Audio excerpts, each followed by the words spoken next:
Assalamualaikum warahmatullahi wabarakatuh. Perkenalkan, nama saya Ajeng Triani Winingtyasa Putri.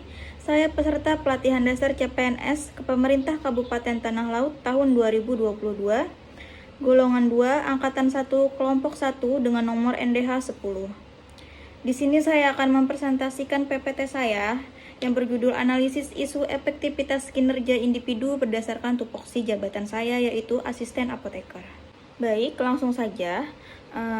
Menentukan identifikasi masalah. Ada 3 isu yang saya angkat di sini. 1, terjadi kekurangan stok obat di puskesmas.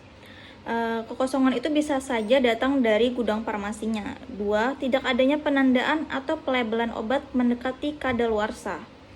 Ini disebabkan kurangnya perhatian petugas terhadap obat mendekati ED sehingga banyak obat ED yang menumpuk. 3, tidak ada monitoring suhu ruangan. Didapatkan bahwa tidak adanya termometer ruangan yang kami punyai di tempat kerja. Isu-isu yang diidentifikasi kemudian akan divalidasi menggunakan perangkat APKL. Perangkat APKL adalah proses pemilihan isu dengan analisis dan kelayakan. Digunakan untuk menentukan kelayakan suatu masalah dengan memperhatikan 4 faktor. 4 faktor tersebut antara lain yang pertama adalah aktual, isu tersebut benar-benar terjadi dan sedang hangat.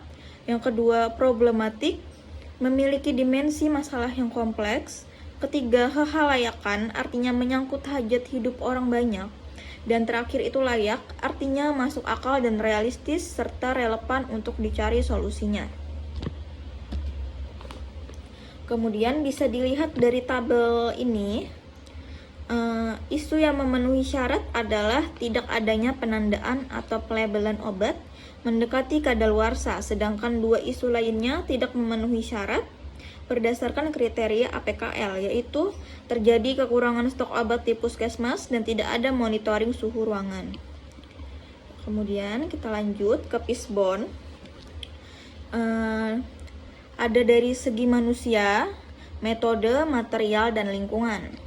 Dari manusia, kurangnya inovasi petugas untuk memberikan penandaan khusus pada obat yang mendekati ED. Dari metodenya, belum ada SOP tentang penandaan obat yang mendekati ED.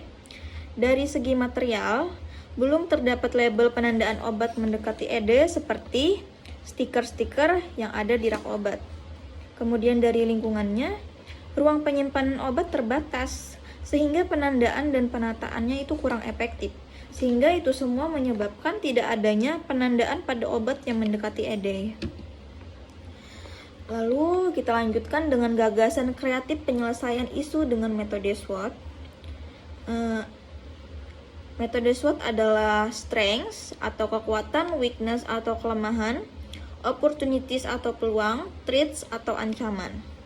Dari kekuatannya, adanya petugas kefarmasian yang berkompeten dalam melakukan tugasnya sebagai upaya meminimalisir adanya obat ED yang terjadi. Kemudian dari kelemahannya, belum pernah ada penandaan pada obat-obatan yang mendekati waktu ED. Dan juga kurangnya kesadaran sumber daya manusia mengenai pentingnya penandaan obat yang mendekati ED. Dari peluang, yang pertama itu melakukan disiplin penandaan pada obat yang mendekati waktu ED. Kemudian membuat stiker atau penandaan obat yang mendekati ED. Dan dari ancamannya, terjadi human error, yaitu pemberian obat yang sudah ED kepada pasien tanpa kita sadari. Kemudian didapatkanlah alternatif penyelesaian isu. 1. Membuat SOP atau kebijakan tentang penandaan obat mendekati ED. Yang kedua, membuat desain penandaan obat ED agar lebih menarik. Dan yang ketiga, melakukan penempelan penandaan obat mendekati ED kepada obat-obatan yang memenuhi syarat. Dan yang terakhir, mengoptimalkan kegiatan stock of name. Mungkin itu saja yang bisa saya sampaikan. Sebelumnya ada pantun. Pagi-pagi melihat rusa. Rusa diberi makan alpukat. Sampai di sini presentasi saya. Semoga bisa memberi manfaat. Saya pamit undur diri.